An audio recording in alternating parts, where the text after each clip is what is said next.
Julie, the online flower arranging classes. So it's about 8:15. It's Tuesday morning. I think it's the 28th of June. And I'd love it if you would join me as I go around my garden. It seems to be quite green. I don't actually have many flowers growing. So I've set myself a challenge to come into my garden for a bit of quiet, a bit of restorative time for me, and to see whether I can pick a bunch of flowers, a posy flowers, a jam jar of flowers, so I can enjoy them on my kitchen windowsill and just bring a little bit of that outdoors in. So did you watch last week's video, my first video in this series? And I picked a bunch of white flowers. I have had a couple of casualties. The Philadelphus, the highly scented mock orange, has gone over, so I'm going to wiggle that out of the vase. It's just gone a bit of dark and bedraggled, so I can get rid of that. And probably the Sweet William isn't looking its best anymore. Good morning, Joan. I hope you're feeling better, Joan. I hear that you are unwell. So, and what's the weather like where you are, Joan? We've got an absolutely beautiful morning. So June, but it's got a sort of crispness to the air, almost as if it's like April. You know those unexpected days of sunshine in April. So I've got a milky blue sky above me, the sun's shining. I can hear the motorway in the distance. And hopefully the bird song in the garden is drowning that out for you. So yes, Joan, how long would you say that flowers in your garden last when you cut them to bring them indoors? I think we are all slightly worried that when we pick flowers from the garden, number one, we're denuding our garden, and number two, they're not going to last. And I guess part of that is we're so used to perhaps buying supermarket flowers or buying flowers from, a local market stall that you think, well, they might last a week, perhaps 10 days. But I don't think we trust ourselves quite so much with our garden flowers. So a little experiment. Yes, my Sweet Williams have gone a bit crinkly, and definitely my Philadelphus, which is a very delicate flower, has gone over. But just look at that bunch, that bowl, that little casual vase of the oxeye daisy and the feverfew. Looks just as perky as it did last week. So that is a week old. So I think the trick for this is the flowers have been cut from the garden and been put in water straight away. There was absolutely no delay. So quite often if you're buying flowers from your local supermarket or when you're out and about, there's a delay, isn't there? Number one, you don't know how often your flowers have been out of water, and what the delay is from the market store holder looking after the flowers. Sometimes when you buy flowers from the supermarket, that they're not always in water, especially if everyone else has been, looking at the bunch and putting them back and not putting them in water. So you've got all the control if you do pick from your own garden, because you can take a jug of water with you when you pick, and then you can put them in flowers straight away. Joan, you commented and it flashed up and then disappeared. I think you were saying that your alliums are going over. So yes, mine are going over as well. So they had a lovely, look, I think there's just some there, a lovely purple flush. They started coming up about 3 weeks ago with the purple flowers, and it's getting to the stage now where the seed heads are starting to mature and they'd be really good for picking for drying. So I think, or perhaps I might pick an allium head, Joan, and I'll bring it up to the camera and have a look at, and you can have a closer look. So I'm going to set those to one side, having just taken out the bits that were dead, dying and dangerous. And this week I thought, well, I don't want another bunch of white flowers. We do have some purple shades, so I thought I would go into the garden and see what purple shades I could get of flowers. And I thought, as I was going to be using purples or reds, that I would put them in my green jug here. So this is a thrifted find. I would turn it over to show you the maker's mark on the bottom, but I've got it filled with water ready for my flowers. But it does say Denby. So Denby is a really well-known name of pottery.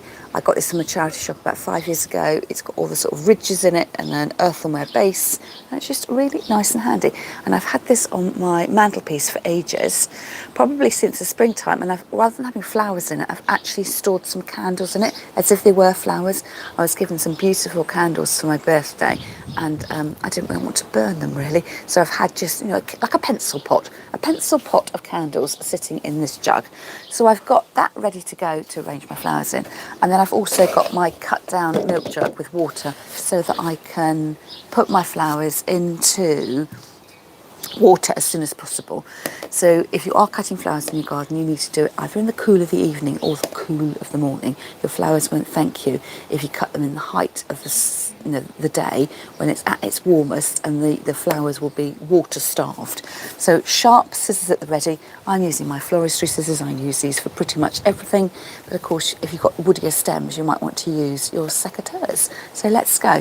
So on my wish list today, I've got some roses which are over here, and I've got some more of the sweet williams and sweet peas. Now with sweet peas you need to crop them practically every day. So actually I did cut some sweet peas yesterday because they needed cutting. My husband had asked me to cut them at the weekend, and I was putting off, thinking, but I need them for Tuesday's live video. So I guess there'll only be a few stems of sweet pea that I'm going to add in. So Jane, you're saying that you've got old candles as well. I think it looks really nice decorated, and I know, Jane, that you're not a fan of lighting candles either, but I think they look really beautiful, and I think probably the reason I don't like them is, number one, my husband doesn't like candles, doesn't like having lit candles at home. But when they're nice candles, of course, once you've lit them, they just melt down, and then you haven't got a candle anymore, have you? So that might be a way, instead of having them in a dusty drawer, display them. And that's very much my theme at the moment. We're having our loft insulated this morning, and we've had to empty the loft over the last few days. And you wonder, really, don't you, why you hang on to things. And if you're not going to enjoy them, what's the point of even having them? So those of you who follow me along regularly, especially if you're a member of my Facebook group, Flower.World, you know I love a good declutter. And I just think, yeah, use it. What's the point of it sitting in a box forever and ever? Because you forget it's there, and then the next time you look at it, you think, well, 20 years, I've not looked at this, not looked at that candle, not admired it, whatever it happens to be, so you might as well use it. Now, the dog is right next to me, and she's asking to be let in, so I'm going to get up, let the dog in to the kitchen, and then let's go cutting flowers. So, are there any sweet peas? It looks like there's going to be a burst of sweet peas. Perhaps a little bit later on. Oh, I can see a beautiful poppy, but that's not going to survive. It's the opium poppies that sort of just arrive, and the flowers that would be beautiful, they don't last. You can sear the end of a poppy into a flame, which helps them last. But if you were going to have poppies, I would use the commercially grown poppies. But what I might, if I'm warming to my pinkish theme, I have got some sedum here, which has got a pinkish tone to it. So I'm just going to take off the lower leaves, put them straight into my bucket. And then I've got a hydrangea. So our hydrangea, the garden doesn't really like hydrangea. So I'm just going to, I might as well enjoy it while it's here, because I'm not sure it's actually going to last the summertime. And then the roses that I want to cut are over our fence at the back here. So I'm just going to see whether I can step into the flower bed and pick. Oh, they're prickly. So a tiny little bit of rose. And then let's go for that sweet william. There's some nice red sweet williams. Oh, they're a bit big, those ones, because my vase is really short, so I don't need to pick lots. So I think that's the thing, when you don't think you've got much in the garden, actually to make a little bunch of flowers, this could be a jam jar of flowers, it doesn't have to be absolutely massive. It just needs to be a few stems. At the moment, I've got 4 stems in my bucket. I'm going to take some of the, I think it's called Ericium, a purple wallflower.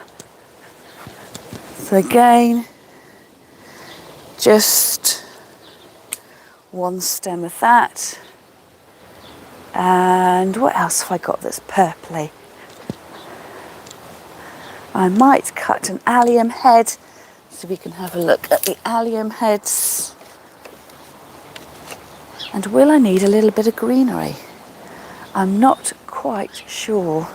I've got, can't remember the name of this, a single stem of that purple. And, well, actually, I don't think I've got much more.